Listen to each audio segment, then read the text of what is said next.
Welcome to Engage Your Tribe, a podcast about the art and science of audience engagement. I'm Jeremy Shere, and my guest today is Kristie Perdue, VP of Marketing at OptimEyes AI. And I just want to note that OptimEyes is spelled with E-Y-E-S, so it's kind of a clever spelling, and I like that, and I just wanted to let the listeners know. So, Kristie, great to have you on the show. Thanks for being here. Wonderful. Thank you. So tell us a little bit about your background in marketing and about OptimEyes. I have been in marketing and in the technology industry for probably about 25 years now.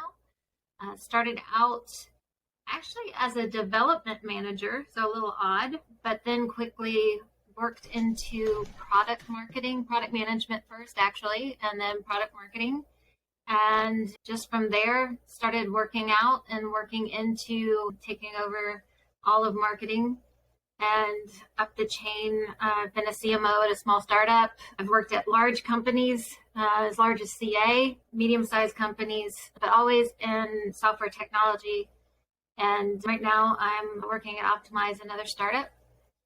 And OptimEyes really is focused on bringing new technology focused in AI, ML, and in risk modeling, actually looking at the industry in a new way. And risk is typically looked at in a way of, this is a marketing show, so I don't want to bore anybody. Risk is one of those things that, a lot of people don't want to, unless you're a risk person.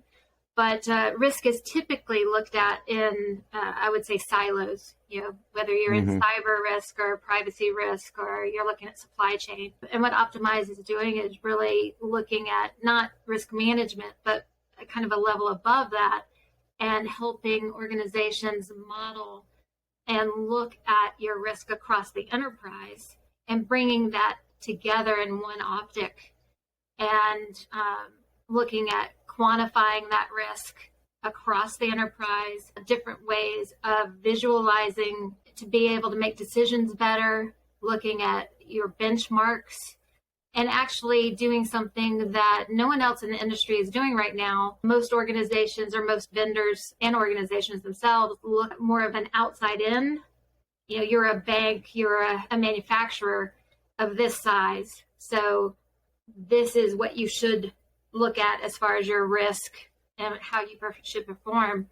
We actually take it from an inside out view.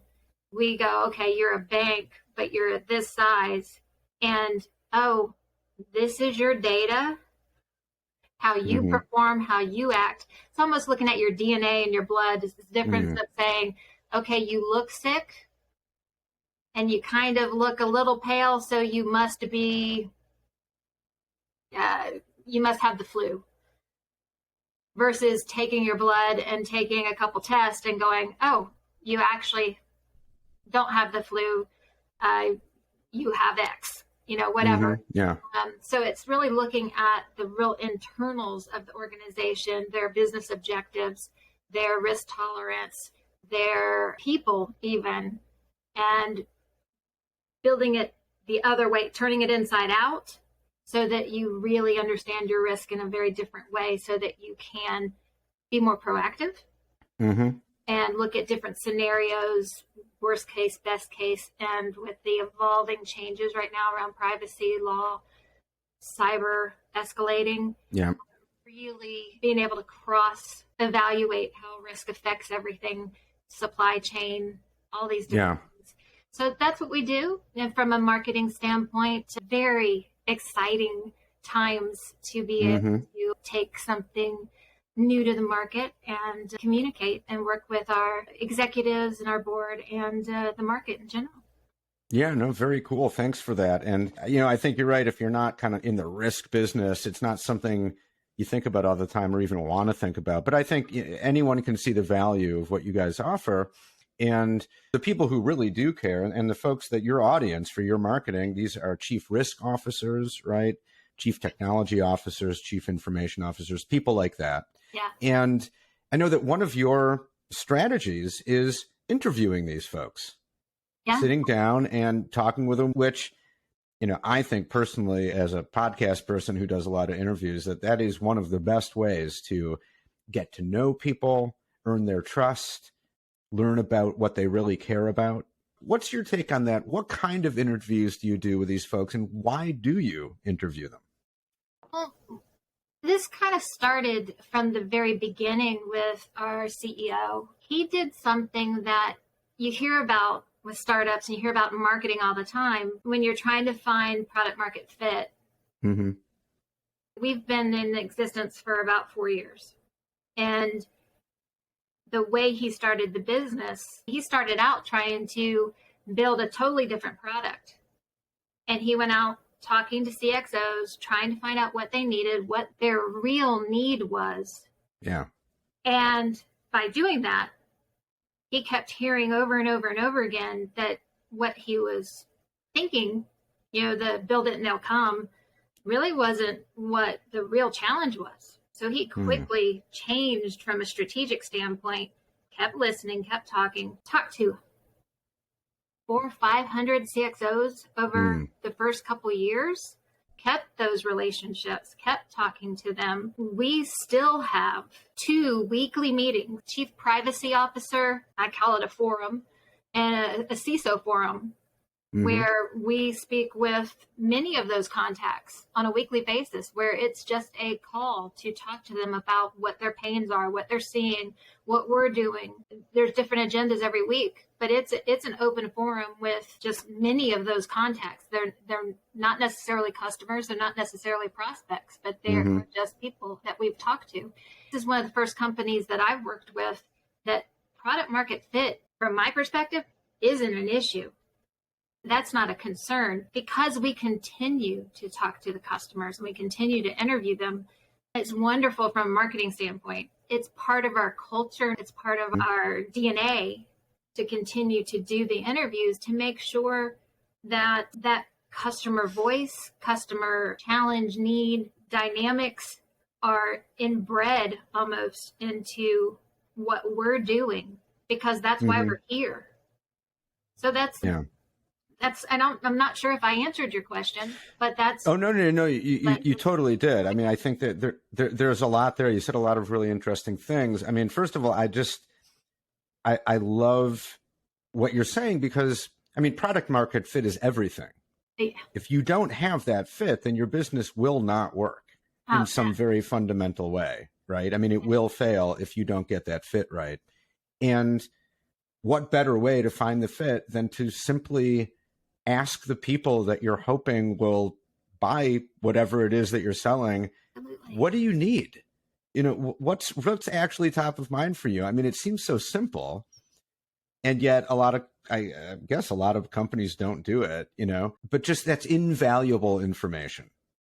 Yeah, very few do it.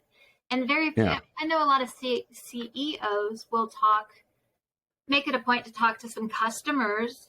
They may talk to prospects. Marketing always wants to talk to customers. They want to. Very few get the time to, let alone prospects, let alone just, I talk to CXOs that really aren't our prospects. Yeah. But maybe, hopefully, I'm sorry. That's okay. You know what? I can edit that out. I might just leave it in. That was a great dog howl. That was a fantastic dog howl. She had surgery, so I've left her down here because I have to watch her. So yeah. But and I have no idea what I was about to say. You were saying you'll interview people who are not prospects, not customers. Oh yeah, I mean, because we have that's part of building the network. From my standpoint, we have a huge network of, just from my standpoint, people that are part of the community. And if they become a customer, great. If they're just inputting to the need, great. That's part of building a community. And, we'd love them to be a customer. But if all they do is say, hey, I know this technology, that's wonderful too. And they may or may not do that, but to me, that's part more of how I would say the world works today. More of the helping, creating thought leadership, trying to understand, passing along what we know. It's more being part of. Yeah, I'm not a risk professional, but I'm out there talking to the risk professionals. I'm not a practitioner, but I've been in privacy, compliance, information governance, risk, all of these areas my entire career. So I do have something to contribute. It's all part of that network and community. And, that's a big part of sinking in as a vendor, to be part of the community, not just a vendor sitting there saying bye, bye, bye. And that's really important to me as a marketer and as an employee, is finding a place to be where that's, again, part of the DNA. We're here to be part of the community, not just to be part of the community and be a participant. Yeah, like to have skin in the game more than just, we want to sell you as much stuff as we can, to be part of an ongoing conversation. That's more interesting. It's more fun. It's more stimulating, right?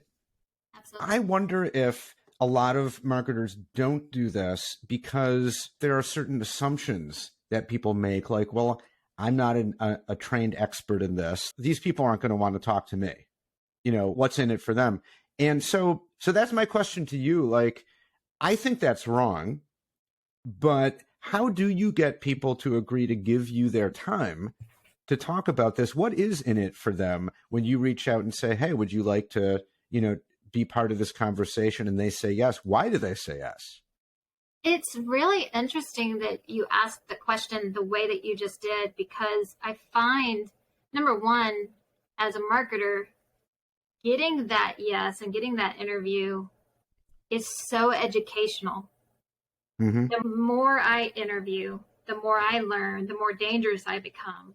So from a marketer, it should be a huge driving force for me to get those interviews and to be in those interviews. But as far as getting the yes, it's interesting because I just got off of an interview this morning, and I had one last night as well. I interviewed a former NSA executive officer. He was a CISO from the largest cybersecurity firm, and he's not used to being part of marketing things and being interviewed in this type of arena. So the people you're interviewing may just be as uncomfortable as you are with interviewing them. People are human. They're wanting direction on,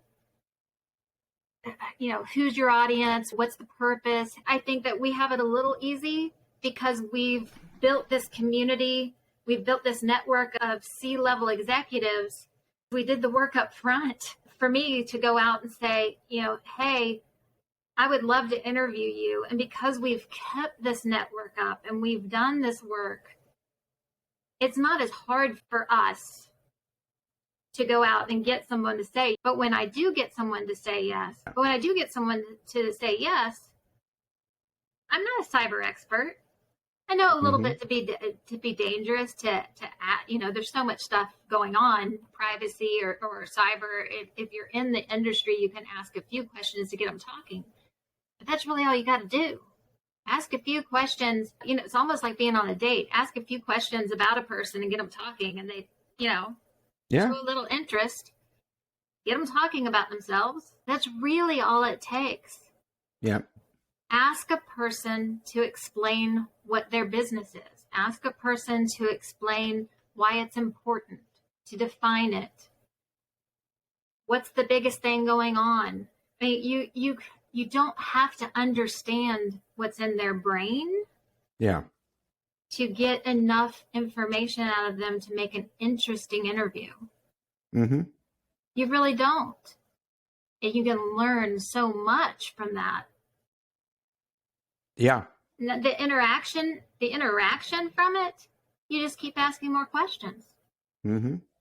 Yeah, absolutely. I agree 100%. And, I think a couple of important things that you said, like one, just ask. Yeah. What's the worst that can happen? Someone says no. Okay. Go on to the next person, right? But I think a lot of people say yes because, like you said, people are human. It's flattering to be asked, hey, could we interview you about your expertise on what you do?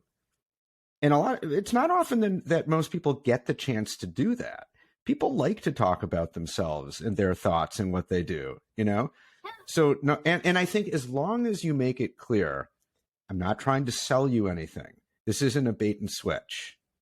This is an honest to goodness conversation. I really am interested in you, and there's no strings here.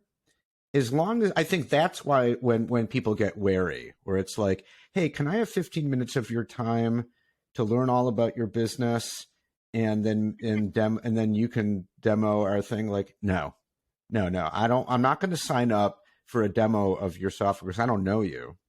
Right. But as opposed to, hey, we have this series we're doing we interview experts on this topic. We'd love to include you. Would you be into that, sharing your knowledge and insights? Oh, really? I'm in it. Sure. Yeah, that's, and especially if you can demonstrate who else you've talked to, Yeah. then, I want to be in that company. Wow, that sounds fun. That sounds, and I'm flattered, frankly. Yeah. I think that's the key, that's how you get people to come on. Just be human. Be honest. Don't try to trick people. And it's so much easier than people think because exactly what you're saying. It's you ask. Yeah, I relate it to dating, but it is very much ask about them. Ask about to explain what they do to ask the person that I interviewed that I mentioned this morning. I asked about the things that they do. Yeah. And it doesn't have to be much more complicated than that. And they were very nervous at first, but then they started, as soon as they got comfortable. And it's interesting, as soon as, I mentioned this earlier, but as soon as they thought I wasn't asking a question, they started talking about, how they pioneered a certain type of chart and how it came from something that their kid did a long time ago. Ooh. Somebody just came in. Yeah, right. Oh, the dog has a lot to say. Baby. There you go. No, it's okay. She's usually very quiet and nothing ever happens. And especially because she had surgery. She's usually just, she's drugged. Well, she knew you were going to be doing this interview, and she's like, I want to be part of the interview. I almost took her up and put her in the room, but then, she starts barking up there because she's alone. Listen, my dog is right now at my feet, and, sleeping. My dog is old and like rarely barks, but you got to have, if your dog just had surgery, then the dog has to be with you. No argument. Okay. Anyway, so yeah, you were saying you get someone, they just relax and they start telling some interesting story about how they pioneered this specific type of graph and how it came from something from a child's toy. Right. And that they created something that became used throughout their industry. And it was really unique and cool. Yeah, right. That's gold. That was just recorded and they were like, oh, wow. Right. But that's the great thing. Like once you get people in the flow of a real conversation and they relax, and whatever wariness they had about, are they going to ask me weird questions or am I going to sound stupid? Once you demonstrate that, no, I've actually thought about this, and you keep it simple and you just ask things that are right in that person's wheelhouse, they'll just start getting into it and get enthusiastic. And then you get those great nuggets, those stories that you might otherwise not get or that are rarely captured in that way. Yeah, that's great. So now, of course, it does take preparation, right? I think a best practice is keep things pretty simple, ask open-ended questions, not yes or no questions. But so what's your method? How do you prepare for a given interview? You know, you've mentioned already before, you're not an expert on, you know, risk stuff, but you do need to know enough to have the conversation, or at least know what, you know, get other people talking. So do you do research sometimes? Like, how do you prepare, and how do you come up with specific questions for a specific interview? Yeah, well, yeah, like I know enough to be dangerous.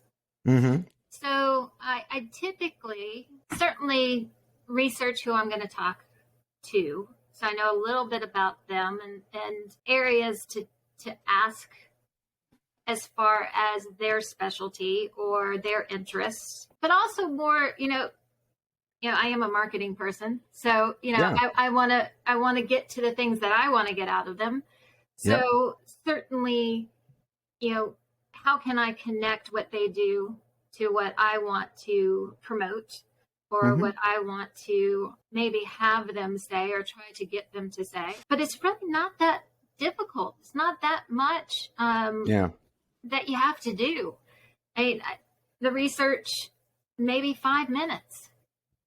It may be 15 or 20 minutes, but it's really not that much of an effort to really just get a few things, write a few notes down of, I want to cover this or prompt this. It certainly doesn't have to be.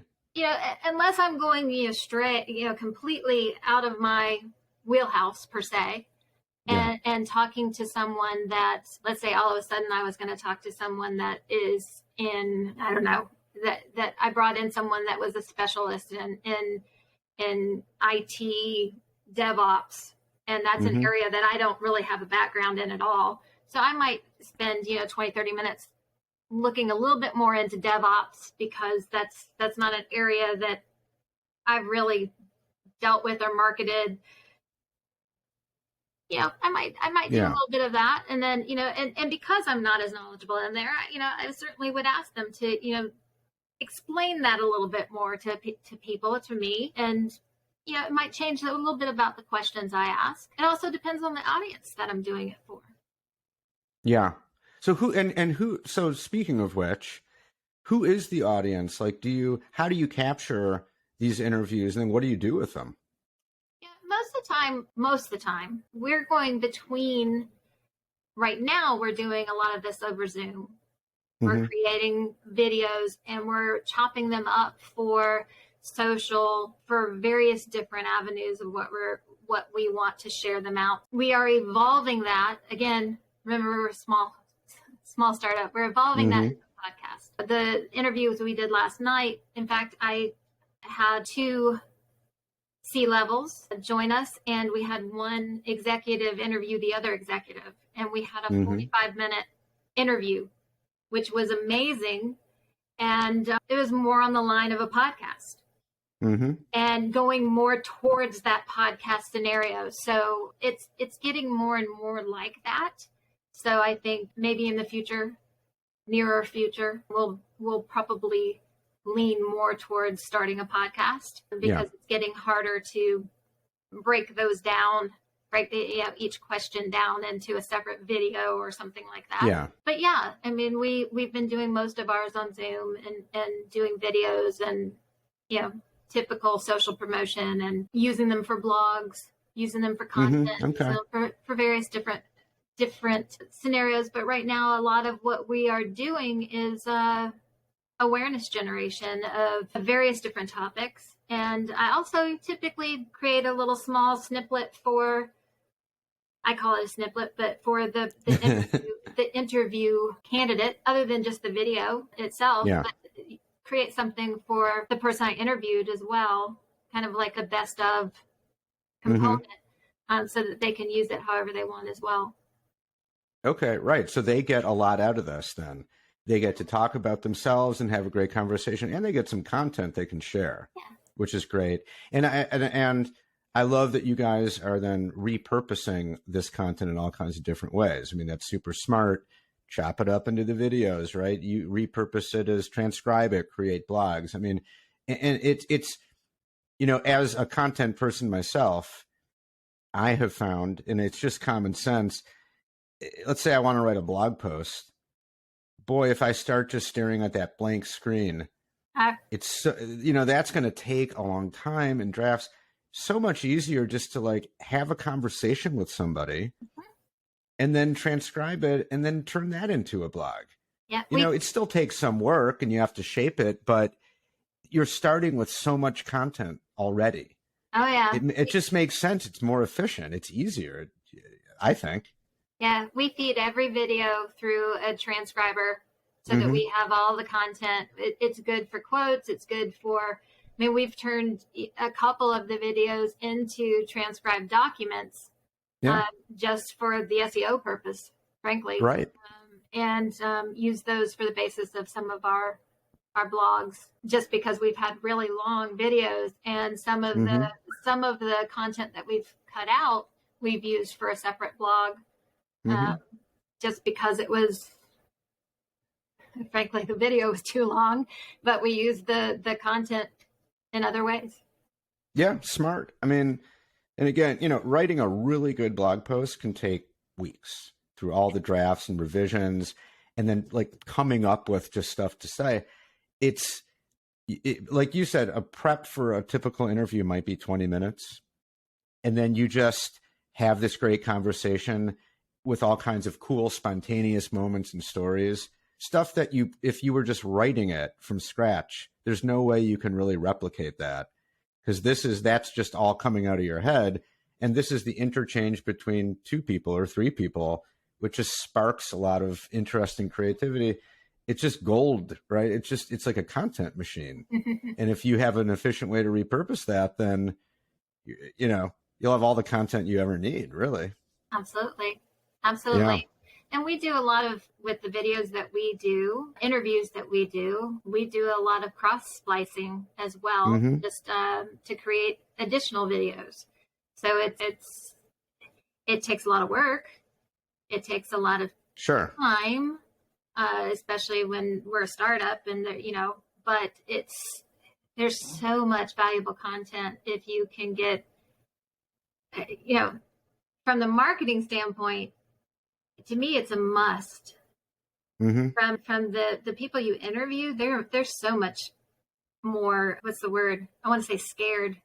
they're so much more uncomfortable, and all they want is guidance. Okay, what do you need me to do? Like, just talk about XYZ.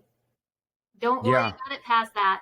Just do this, and I got it from there. And then it's my job to take the best out of the 10 or 15 minutes that I had them talking, and pull out the 2 minutes of gold, or the 15 minutes of gold if that's what they did, and then figure out what to do with it. But it's, to me, it's just people just need to get started. They just need to get started doing it. Absolutely. And, we could have a whole other discussion about what you were just saying. A lot of people sometimes, even when they want to talk about themselves, they'll agree to do it, but still a little nervous because people don't want to look dumb or say the wrong thing, or, and so there's a whole art and science to being the host, being the interviewer, putting people at ease, creating the right atmosphere and tone.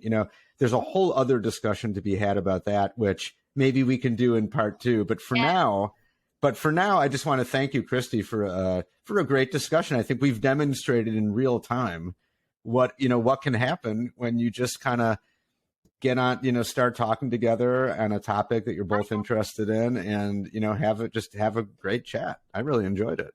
I did too.